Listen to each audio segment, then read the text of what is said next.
Hello, Year 4. This is your computing lesson for today, and it's the same topic about e-safety. This lesson is about using search engines effectively and safely. So, search engine is anything you use on the internet to search to find information.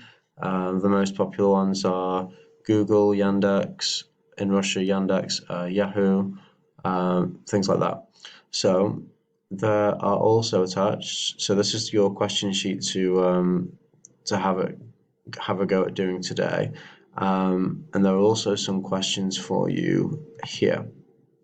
So what I want you to do before you try the worksheet is just to choose maybe two of these questions, put them into a search, and see how long it takes you or how easily you can find an answer by using a search engine to do it.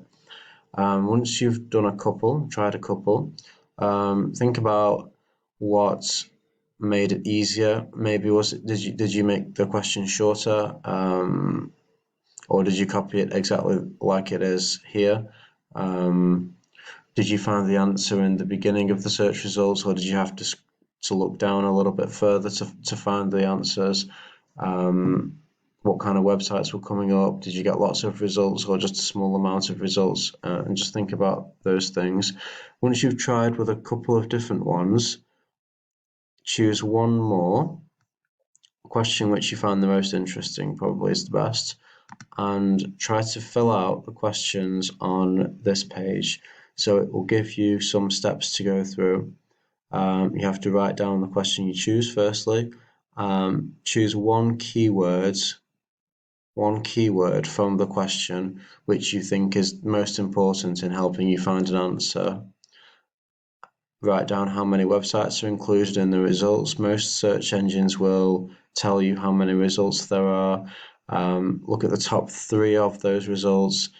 Is the answer to the question in those results? Now change it to two keywords. So you've done that with just one keyword.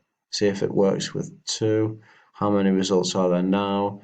Are there more or less results now that you've added another word?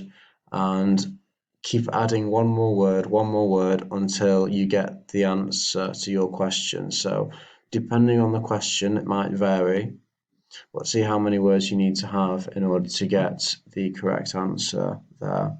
Okay, so try to fill out this page using one of the questions after you've had a play with some of the other questions, and let me know if you have any questions.